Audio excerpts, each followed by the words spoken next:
Hello students, welcome back to my channel. I am Mukesh Chaudhary.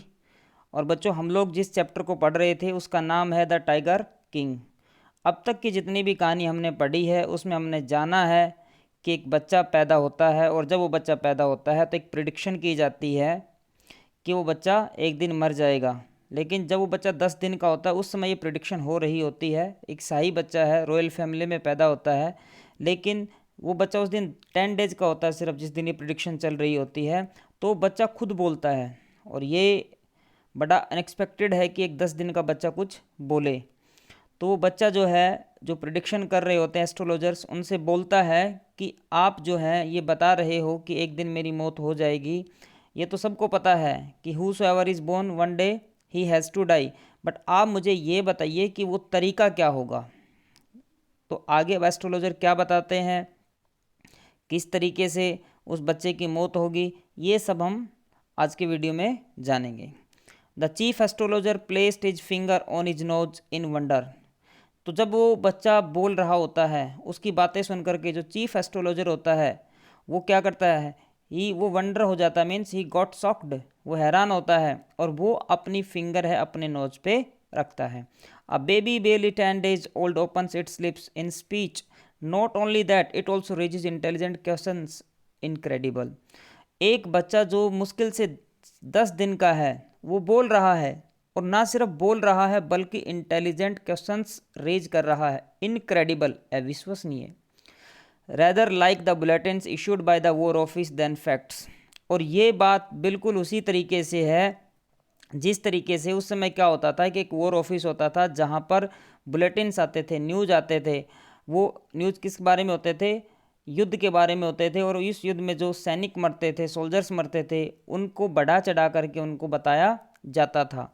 और ये बात तो ये उस बात पे विश्वास करना बड़ा डिफ़िकल्ट होता था कि भाई इतने लोग मरे होंगे युद्ध में, वो इनक्रेडिबल लगता था। लेकिन जब बात करें कि 10 दिन का बच्चा बोले और साथ में इतने इंटेलिजेंट क्वेश्चंस रेज करे, ये बात तो उससे भी बड़ी इनक्रेडिबल थी।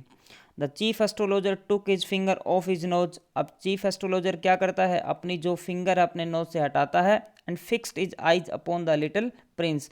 और जो छोटा प्रिंस होता है, राजकुमार होता है, उस पर अपनी नज़रें लगा देता है, यानी कि उस प्रिंस की तरफ देखता रहता है।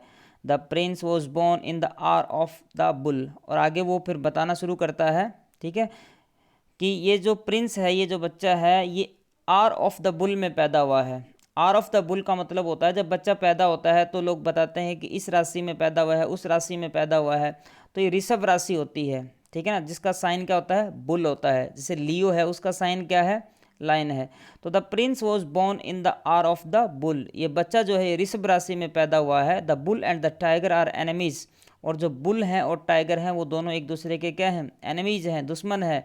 देयर फोर, इसलिए death comes from the tiger. इस बच्चे की जो मौत होगी उसकी वजह एक टाइगर होगा, एक एक्सप्लेंड वो आगे कहता है। तो बताता है कि बच्चा जो है ऋषभ राशि में पैदा हुआ है, और उसका साइन एक क्या है, उसका जोडिएक साइन है बुल। और tiger and bull both are enemies of each other, and that's the reason why a tiger would be the cause of his death. इसलिए इस बच्चे की जो मौत होगी वो एक टाइगर से होगी।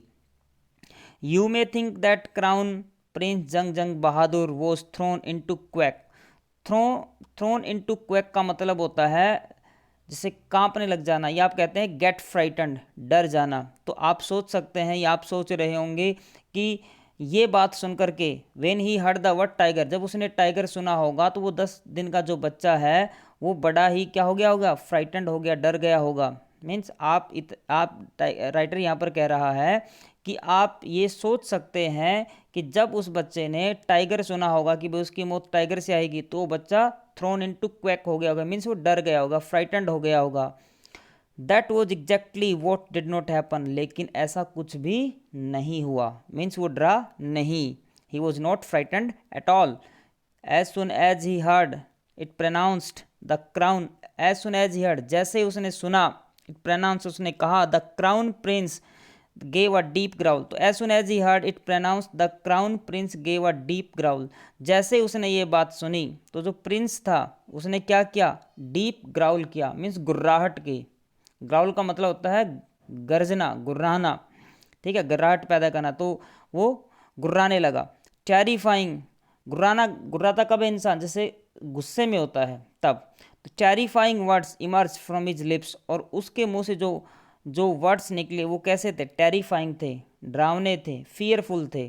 और उसने क्या बोला, लेट टाइगर्स बीवेयर, मीन्स जो शेर हैं, जो टाइगर्स हैं, उनको क्या कर दो, बाघ को अवेयर कर दो, उनको उनको बिवेयर का मतलब होता है सावधान रहना, मतलब उनको सावधान कर दो, टाइगर्स जो है उनको सावधान रहने दो आप। Means is giving a challenge to all the tigers. This account is only a rumour rife in Pratibandapuram. तो अब यहाँ पर राइटर कह रहा है कि ये जो बात सारी जो हम लोग ऊपर हमने अभी पढ़ी है, जितनी भी बातें हम पढ़ते आ रहे हैं, रीड करते आ रहे हैं, ये सारे के सारे रूमर हैं, अफवाहें हैं जो राइफ कर रही हैं प्रतिबंधपुरम में, जो फैली हुई हैं। ठीक है, तो वो कहता है कि जितनी जो बातें हमने भाई टाइगर किंग के बारे में जानी है, ये एक रूमर है, एक अफवाह है जो प्रतिबंधपुरम में फैली हुई है। मतलब इस तरीके की बातें प्रतिबंधपुरम के लोग करते हैं। But with hindsight we may conclude, conclude का मतलब होता है कंक्लूजन निकालना किसी चीज़ का, it was based on some truth. लेकिन हाइंडसाइट का मतलब होता है कुछ ऐसी चीज़ जिसको हम समझना चाहते हैं और जो पहले कभी हो चुकी है। लेकिन यहाँ पर राइटर कह रहा है हालांकि ये र्यूमर है, लेकिन फिर भी कहीं ना कुछ तो सत्य इसमें होगा, इसको हम कंक्लूड करेंगे कहानी को पढ़ करके ही। Crown prince Jung Jung Bahadur grew taller and stronger day by day. जो क्राउन प्रिंस जंग जंग बहादुर है, मीन्स जो टाइगर किंग जिसको कहा जाता है शॉर्ट में, वो क्या करता है, धीरे धीरे टोल होता चला जाता है, स्ट्रोंगर होता चला जाता है, यानी कि जैसे जैसे उसकी एज बढ़ती जाती है तो वो अच्छा लंबा तगड़ा हट्टा कट्टा होता चला जाता है। No other miracle marked his childhood days apart from the event already described. तो इवेंट ऑलरेडी डिस्क्राइब्ड का मतलब है जिस जिस इंसिडेंट की, इवेंट की हम बात पहले ही कर चुके हैं, यानी कि जब वो 10 दिन का था तो उसने जो एस्ट्रोलॉजर प्रिडिक्शन कर रहे थे तब उसने जो बातें बोली थी, तो उसके बाद ऐसा कोई मिरेकल उसके जीवन में, उसके चाइल्डहुड में नहीं हुआ। ठीक है, वो बड़ा होता चला गया और इन दिनों उसके चाइल्डहुड में, यानी कि उसके बचपन के दिनों में और ऐसी कोई इवेंट, कोई मिरेकल, कोई चमत्कार और नहीं हुआ जैसा चमत्कार हम ऊपर मेंशन कर चुके हैं। The boy drank the milk of an English cow. बच्चा क्या करता था, एक इंग्लिश गाय का दूध पीता था। Was brought up by an English nanny. Brought up का मतलब होता है किसी का पालन पोषण करना, ठीक है, ब्रिंगिंग अप करना, किसी की अप ब्रिंगिंग करना। तो यहाँ पर क्या है, वो ब्रोटअप बाय एन इंग्लिश नैनी। अब बच्चे का पालन कौन कर रही थी, एक इंग्लिश नैनी, यानी कि बच्चे के लिए एक आया रखी गई थी। वो आया भी कहाँ की थी, वो इंग्लिश की, इंग्लिश आया थी वो, मतलब वो अंग्रेज थी, कोई इंडियन आया नहीं थी। Tutored in English by an English man. और उसको इंग्लिश पढ़ाने के लिए भी जो ट्यूटर रखा गया था, जो टीचर रखा गया था, वो भी कौन था, अंग्रेज था। सो नथिंग, और वो कुछ नहीं देखता था बट इंग्लिश फिल्म, वो सिर्फ इंग्लिश मूवीज़ देखता था, इसके अलावा कुछ देखता भी नहीं था। Exactly as the crown prince of all other Indian states did. ठीक वैसे ही जैसे और दूसरे जो राजा महाराजा थे, जो स्टेट्स थी, जो राज्य थे, उनके जो राजकुमार थे वो किया करते थे, ठीक वैसे ही जंग जंग बहादुर ने भी ठीक किया। ठीक है ना। तो टाइगर किंग क्या करता था, इंग्लिश गाय का दूध पीता था, इंग्लिश नैनी थी उसके लिए, इंग्लिश उसका ट्यूटर था। ठीक है, ट्यूटर भी उसका एक अंग्रेजी ही था। और आम तौर पर यहाँ पर जो है थोड़ा राइटर जो है एक हम स्टायर कर रहा है, वो थोड़ा सरकास्टिक यहाँ पर रिमार्क यहाँ पर कर रहा है। वो कह रहा है कि वो एक ऐसा टाइम था जिसमें जो राजा महाराजा हुआ करते थे वो क्या करते थे, अपने बच्चों को अंग्रेज जो लोग थे उन्हीं से पढ़वाना भी पसंद करते थे वो, उस टाइम पर, जब ये जिस टाइम की ये बात हो रही है। और वो इंग्लिश इंग्लिश को और इंग्लिश के लोगों को ज़्यादा प्रेफरेंस देते थे, ठीक है, हिंदी की बजाय, या अपनी नेटिव लैंग्वेज या अपने नेटिव लोगों की बजाय। तो यही इसके साथ हुआ, टाइगर किंग के साथ। When he came of age at 20, the state which had been with the court of wards until then came into his hands. अब देखो, जब ये बच्चा 20 साल का होता है, जब 20 साल का होता है तब ये राजा बन जाता है। लेकिन जब ये 20 साल का नहीं होता है तो उससे पहले ये एडल्ट नहीं होता है, ठीक है, नाबालिग रहता है। तो इसका जो राज्य था, इसकी जो स्टेट थी, उसकी जो टेक केयर है वो कौन कर रहा था, court of wards.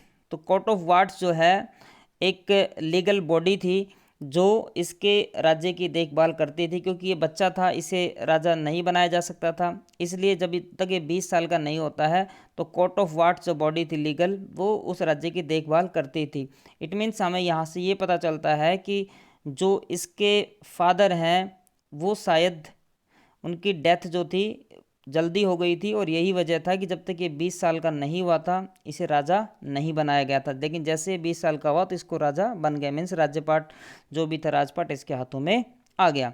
But everyone in the kingdom remembered the astrologers prediction. अब देखो, जब ये 10 दिन का होता है बच्चा, तो ये एस्ट्रोलॉजर जब प्रिडिक्शन कर रहे होते हैं और उनको कहता भी है कि भाई मेरी मौत का तरीका बताओ वो कैसे होगी। लेकिन धीरे धीरे बच्चा है, जब वो धीरे धीरे बड़ा होता चला गया, वो बात जो है वो भूलता चला गया, उसे नहीं पता कि क्या था। और ये 20 साल का हो जाता है और इस दौरान इसे कोई भी बताता नहीं है कि ऐसी कोई प्रिडिक्शन इसके बारे में हुई है। But every one in the kingdom remembered the astrologers prediction. लेकिन किंगडम में यानी कि उस राज्य में जितने भी लोग थे उनको आज भी वो प्रिडिक्शन याद थी that was made by the astrologers. और एस्ट्रोलॉजर्स ने क्या प्रिडिक्शन की थी? That a tiger would be the cause of his death, कि एक टाइगर है वो उसकी मौत की वजह बनेगा। तो ये बाकी लोगों को याद थी, हालांकि राजा खुद भूल चुका था।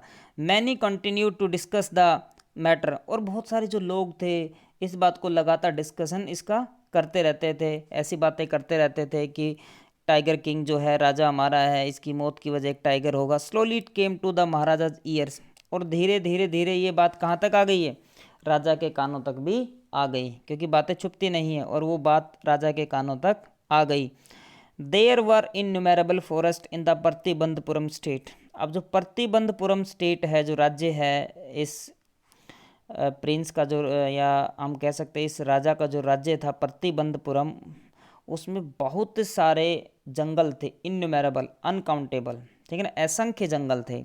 They had tigers in them and they all were full of tigers, उनमें सभी में शेर भरे पड़े थे।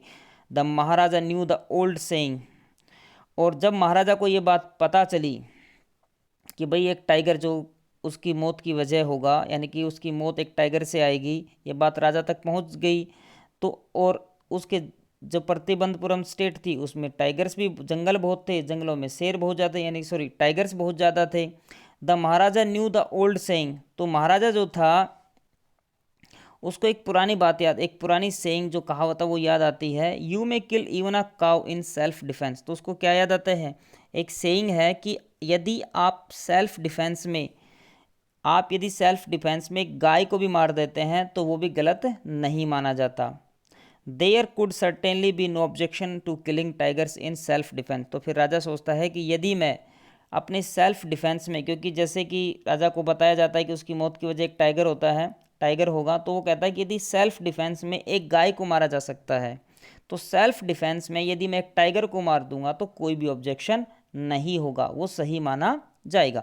The Maharaja started out on a tiger Hunt, और उस दिन के बाद से महाराजा क्या शुरू करता है?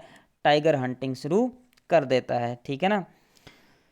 चलिए आगे बढ़ते हैं। The maharaja was thrilled beyond measure when he killed his first tiger.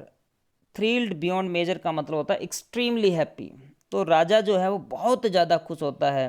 He got extremely happy when he killed the first tiger. जब वो पहले टाइगर को मारता है तो बहुत ज़्यादा खुश होता है। ही सेंट फॉर मीन्स होता है टू कॉल, बुलाना। He sent for the state astrologer and showed him the dead beast. Beast का मतलब एनिमल, जानवर। अब वो क्या करता है कि जिस एस्ट्रोलॉजर ने प्रिडिक्शन की थी वो उसे बुलाता है। He sent for the state astrologer and showed him the dead beast, और उसे वो मरा हुआ जो एनिमल है, वो टाइगर है, वो उसे दिखाता है, बुलाता है उसे और उसे दिखाता है कि कहता है कि चलिए देखिए, वोट डू यू से नाउ, अब क्या कहते हो आप? ही डिमांडेड, वो कहता है कि अब बताइए, I have killed a tiger now what would you से, अब आप क्या कहते हो बताओ, मैंने, आपने कहा था कि एक टाइगर मेरी मौत की वजह बनेगा, टाइगर को मैंने मार दिया है, अब बताओ आप क्या कहना चाहते हो? Your majesty may kill 99 tigers in exactly the same manner but. अब देखो यहाँ पर जो एस्ट्रोलॉजर है फिर दोबारा कुछ कह रहा है, वो कह रहा है कि महाराज आप बिल्कुल इसी तरीके से आप 99 टाइगर्स को मार सकते हो, बट, और बट क्या करके फिर वो रुक जाता है, स्टॉप्ड, रुक जाता है। तो द एस्ट्रोलॉजर ड्रोल्ड, ड्रोल्ड का मतलब यहाँ पर क्या हो गया, चुप हो जाना, ठीक है, रुक जाना। बट वॉट, अब राजा कहता है बट वॉट, क्या, लेकिन क्या, स्पीक विदाउट फियर, बिना डरे हुए बोलो, मीन्स आप बोलिए, डरिए मत। But you must be very, अब यहाँ पर एस्ट्रोलॉजर बोल रहा है but you must be very careful with the 100th tiger, कह रहा है कि आप 99 टाइगर्स इसी तरीके से मार सकते हो, लेकिन महाराज जब आप 100th टाइगर को मारे तो you have to be very much careful, आपको बहुत ज़्यादा सावधान रहने की ज़रूरत है। तो अब देखिए यहाँ पर एक और उसके लिए, पहले तो सोचा गया था कि भाई टाइगर उसके, पहले तो ऐसा नहीं कहा गया था कि वो 100th टाइगर उसे मारना पड़ेगा, उसके 100 टाइगर उसे मारेगा तब उसका जीवन बच जाएगा, लेकिन यहाँ पर एक और नया टास्क आ गया है कि अब उसे कम से कम 100th टाइगर उसे मारने पड़ेंगे तब जा करके वो सेफ होगा। तो क्योंकि ये यहाँ पर एस्ट्रोलॉजर ने उसे बोल दिया है कि आप 99 तो मार सकते हैं ठीक इसी तरीके से, लेकिन आपको बड़ा ही केयरफुल रहना पड़ेगा जब आप 100th टाइगर को मारेंगे। Vote if the 100th tiger were also killed, अब राजा पूछता है कि एक बात बताइए कि यदि मैंने 100th टाइगर को भी मार दिया फिर क्या, उसके बाद क्या होगा।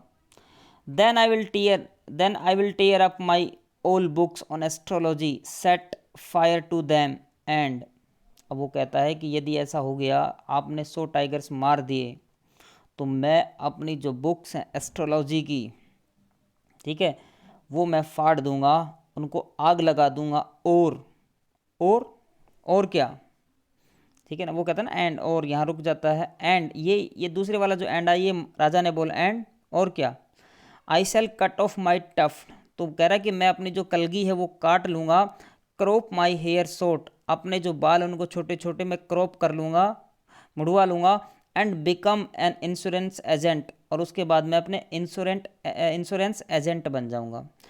क्यों बन जाऊँगा इंश्योरेंस एजेंट, क्योंकि ये मेरी प्रिडिक्शन जो है ये झूठी साबित हो जाएगी, और जब ये झूठी साबित होगी तो लोग फिर मेरे पास एस्ट्रोलॉजी के लिए आएंगे ही नहीं, तो मेरा जो धंधा है वो तो चौपट हो जाएगा, फिर मुझे कोई दूसरा धंधा बदलना पड़ेगा और मैं इंश्योरेंस एजेंट बन जाऊंगा। The astrologer finished on an incoherent note, incoherent note का मतलब होता है जिस नोट में लॉजिक नहीं होता है, मतलब इस तरीके से वो एक बिना लॉजिक की बात करते हुए अपनी बात को ख़त्म करता है, क्योंकि ही वॉज ऑल्सो कन्फ्यूज्ड, वो भी कन्फ्यूजन में वहाँ पर रहता है, और वो बोल देता है कुछ भी, और वो कहता है बड़ा मतलब इलॉजिकल तरीके से अपनी बात को, बिना लॉजिक के साथ अपनी बात को ख़त्म यहाँ करता है।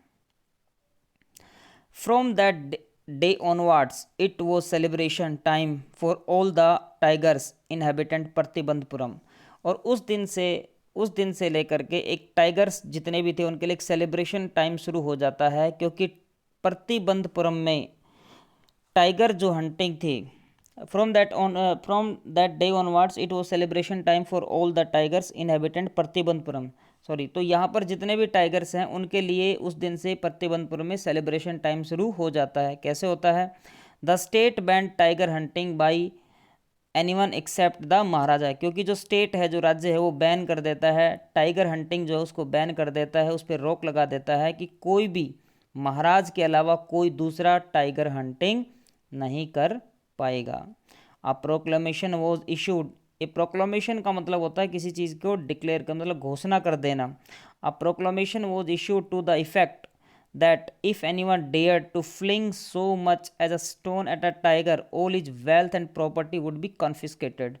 तो उस दिन एक प्रोक्लेमेशन की जाती है, एक घोषणा कर दी जाती है तुरंत प्रभाव से, विद इमीडिएट इफेक्ट, कि यदि किसी ने भी डेयर किया, हिम्मत भी दिखाई, फ्लिंग का मतलब होता है थ्रो, पेल्ट, फेंकना, कि यदि किसी ने एक टाइगर पे एक पत्थर भी फेंक दिया, मारना तो छोड़िए, यदि किसी ने टाइगर पे एक पत्थर भी पेल्ट कर दिया, स्टोन पेल्टिंग भी कर दिया, यानी कि पत्थर भी फेंक दिया, all is wealth and property would be confiscated, तो उसकी सारी जो वेल्थ है, प्रॉपर्टी है, मीन्स उसकी सारी जो एसेट है वो क्या कर दी जाएगी, कॉन्फिस्केटेड कर दी जाएगी, उसको जब्त कर लिया जाएगा, ठीक है ना, स्नैच कर लेगी गवर्नमेंट उसको, सॉरी जो राजा है। The maharaja vowed he would attend to all other matters only after killing the 100th tiger. अब यहाँ पर राजा जो है वो एक डिसीजन लेता है, एक ओथ लेता है ठीक है ना, वो शो करता है कि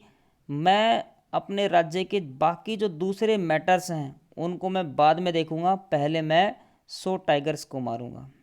बट देखो बच्चों, यहाँ पर जो एक बात है ना, एक राजा के लिए ये बात ठीक नहीं है कि वो अपने सारे मैटर छोड़ करके सिर्फ एक चीज़ के पीछे पड़ जाए।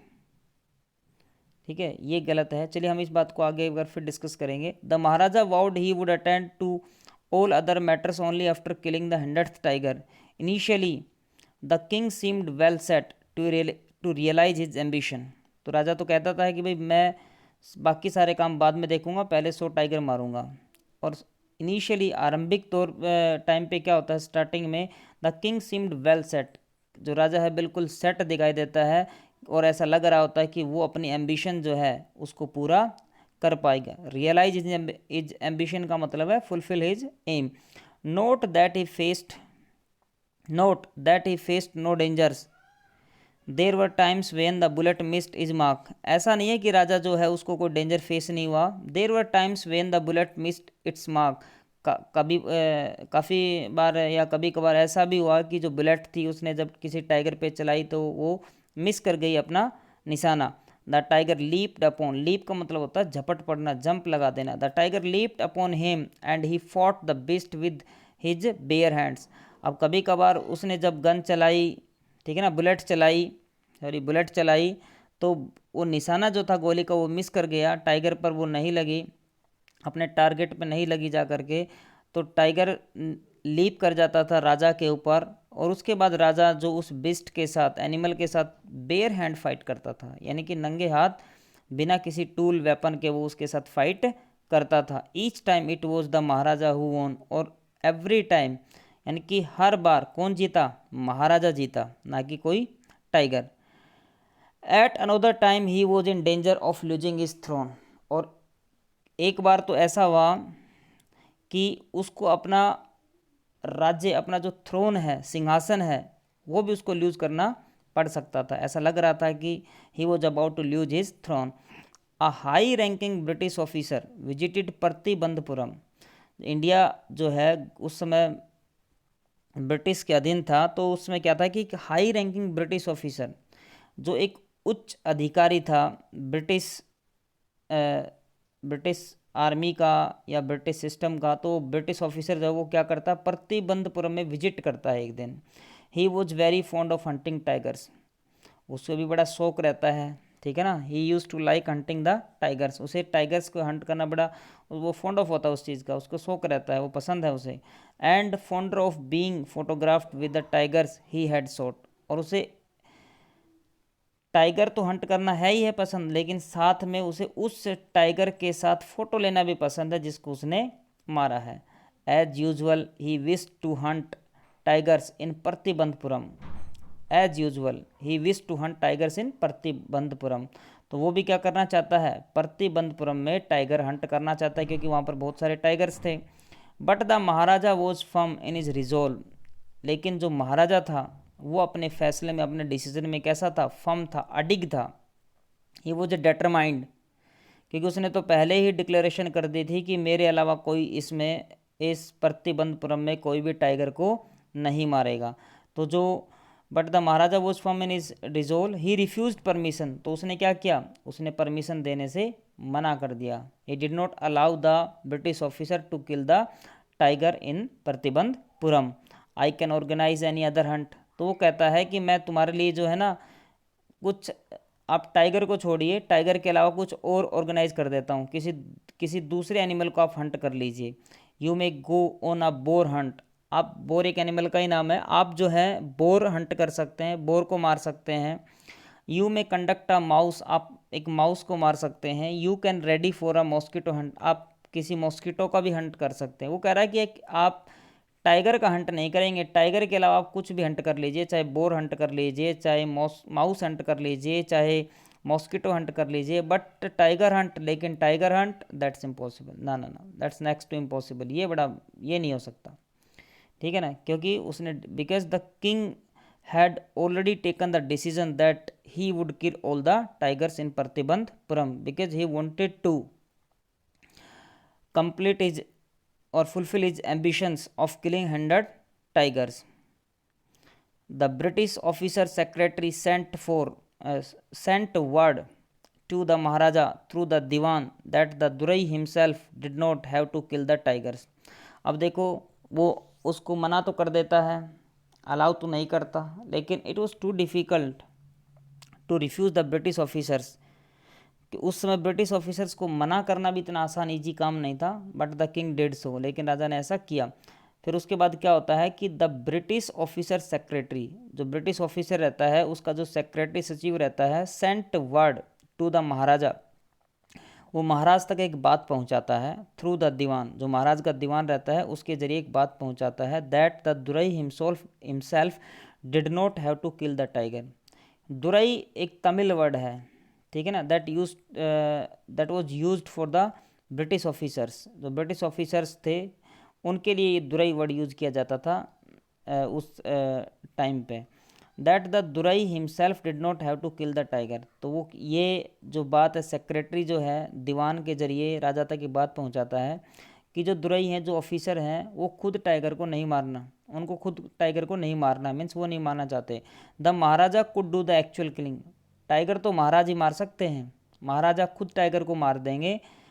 What was important to Durai was a photograph of himself holding the gun and standing over the tiger's carcass. Carcass का मतलब होता है डेड बॉडी, ठीक है। तो इम्पोर्टेंट क्या था, कह रहा कि वो ये मैसेज पहुंचाता है कि चाहे टाइगर तो राजा खुद ही मार लेंगे, लेकिन जब वो टाइगर मर जाए तो उसकी जो डेड बॉडी होगी उसके पास ये जो ऑफिसर हैं ये गन हाथ में ले करके और उसकी टाइगर की डेड बॉडी के पास खड़े होकर के बस एक फ़ोटोग्राफ लेना चाहते हैं। फ़ोटोग्राफ लेंगे, उसके बाद अपने जो कलीग्स वगैरह हैं, जो फ्रेंड्स वगैरह हैं, जो रिलेटिव्स वगैरह हैं, उनको दिखाएंगे और कह देंगे ये टाइगर मैंने ही मारा है। तो इम्पोर्टेंट टाइगर को मारना नहीं था, इम्पोर्टेंट क्या था, बस फ़ोटोग्राफ लेना। तो कहते हैं कि राजा टाइगर तो आप खुद ही मार लो, बस हमें तो एक फ़ोटोग्राफ ले लेने दो। But the maharaja would not agree, लेकिन महाराज जो थे वो एग्री नहीं होते। इवन टू दिस प्रपोजल, वो इस बात को भी ठुकरा देते, इस प्रपोजल को भी वो ठुकरा देते हैं, ठीक है, वो एग्री नहीं होते, टर्न डाउन कर देते हैं इस बात को वो। इफ़ ही रेलेंटेड नाउ, वोट रेलेंटेड का मतलब यहाँ पर है एग्री, यदि वो इस समय एग्री हो जाते, vote would he do if other British officers turn up for tiger hunts. कह रहा है कि यदि वो इस समय मान जाते इस बात को, उनके प्रपोजल को एक्सेप्ट कर लेते, एग्री हो जाते, तो बाकी जो ब्रिटिश ऑफिसर्स हैं वो भी आते आगे, वो भी कहते हैं हमें भी टाइगर मारने दो या हमें भी फ़ोटो लेने दो, तो फिर उस समय ये क्या करते, तो दिक्कत हो जाती महाराज को।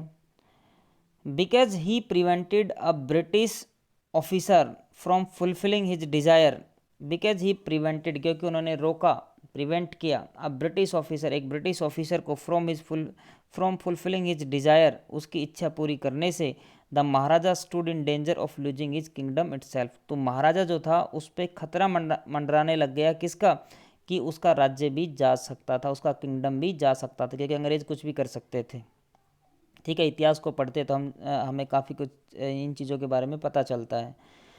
क्योंकि उसने एक ब्रिटिश ऑफिसर को उसकी इच्छा पूरी करने से रोका था, इसलिए महाराजा का जो राज्य था, किंगडम था, वो खतरे में पड़ चुका था। The maharaja and the dewan held deliberations over this issue, अब क्या किया, जो महाराजा थे और उसके जो दीवान थे उन दोनों ने हेल्ड डेलिब्रेशंस मीन्स कंसल्टेशन उन दोनों ने किया, they held some meetings over this issue, इस मुद्दे को लेकर के उन दोनों ने आपस में कंसल्टेशन किया, डेलिब्रेशंस किए, मीटिंग्स की।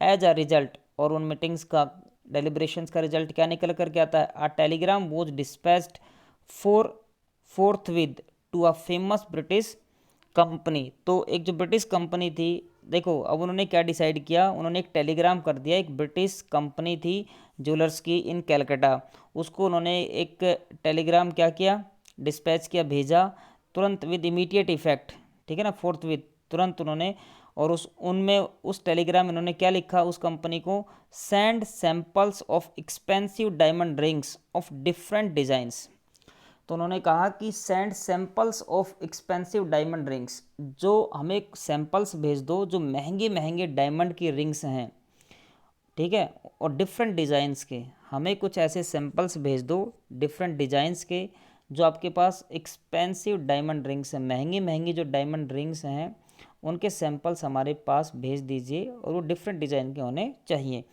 सम 50 रिंग्स अराइव्ड, तो क्या हुआ, 50 जो रिंग्स थी वो आ गई, लेकिन इन्होंने डिफरेंट डिज़ाइंस मांगे थे। The maharaja sent the whole lot to the British officers good lady, तो वो जो पूरा लॉट आया, जब पूरा बॉक्स आया था भर करके रिंग्स का, महाराजा ने क्या किया, जो ब्रिटिश ऑफिसर था उसकी गुड लेडी को, मीन्स उसकी वाइफ को, जो ब्रिटिश ऑफिसर जो टाइगर को मारना चाहता था उसकी वाइफ को उसने भेज दिया। The king and the minister expected the Duraisani to choose one or two rings and send the rest back. The king and the minister expected, जो राजा थे और उसके मंत्री थे वो उम्मीद क्या कर रहे थे, जो दुरईसानी थी, Duraisani means the wife of the British officer, वो एक दो को चूज करेगी, एक दो अपने पास रख लेगी, and send the rest back, और बाकी जो रिंग्स हैं वो वापस भेज देगी। उन्होंने तो 50 का एक लॉट पूरा भेजा था, एक बॉक्स भेजा था कि 50 में से 50 में से एक दो रख लेगी, बाकी वापस कर देगी विद इन नो टाइम, मतलब जल्दी से ही। At all the Duraisani sent her reply thank you very much for your gifts, और बड़ा जल्दी ही वो जो वाइफ थी ब्रिटिश ऑफिसर की, उसने क्या किया, एक रिप्लाई भेजा, और रिप्लाई में उसने क्या भेजा, thank you very much for your gifts, आपके गिफ्ट्स के लिए बहुत बहुत धन्यवाद। Means she kept all the rings, उसने सारी की सारी जो रिंग्स थी वो अपने पास रख ली, और एक भी उसने वापस सेंड नहीं की। इन 2 days a bill of 3 lakh of rupees came from the British jewellers, जो ब्रिटिश ज्वेलर्स जो कंपनी थी कलकत्ता में, अब वहाँ से 2 दिन में ही एक बिल आ गया, और वो बिल कितने का था, 3 लाख रुपए का। मीन्स वो 50 जो रिंग्स थी वो 3 लाख रुपए की थी। 3 लाख रुपए की आप कीमत जान सकते हो उसमें कितनी होगी। द महाराजा वॉज हैप्पी, महाराजा बहुत ज़्यादा खुश हुआ। दैट दो he had lost 3 lakh of rupees, हालांकि उसने 3 लाख रुपए तो खो दिए, मीन्स उसके 3 लाख रुपए तो चले गए। He had managed to retain his kingdom, लेकिन वो क्या बचा करके रख पाया, अपने किंगडम को बचाने में कामयाब हो गया। ठीक है, तो बच्चों यहाँ तक की कहानी आई थिंक आपको समझ में आई होगी, और होप कि आपको वीडियो अच्छा लग रहा होगा। तो यदि आपको वीडियो अच्छा लग रहा है तो आप बच्चों चैनल को सब्सक्राइब करें, लाइक करें, और बेल आइकन को प्रेस करें, ताकि जो भी अगला वीडियो आएगा आपको नोटिफिकेशन मिल जाए। और यहाँ तक की कहानी को आप अच्छे से बच्चों एक बार रिवाइज करें, इस चैप्टर को रीड करें, मीन्स इस वीडियो को देखें। रीड करने का मतलब यही है कि watch this video once or twice so that easily you can get all the contents. So बच्चों मिलते हैं नेक्स्ट वीडियो में, और तब तक के लिए आप खुश रहें, और इस वीडियो को 1 से 2 बार ज़रूर देखें। Thank you very much for watching this video.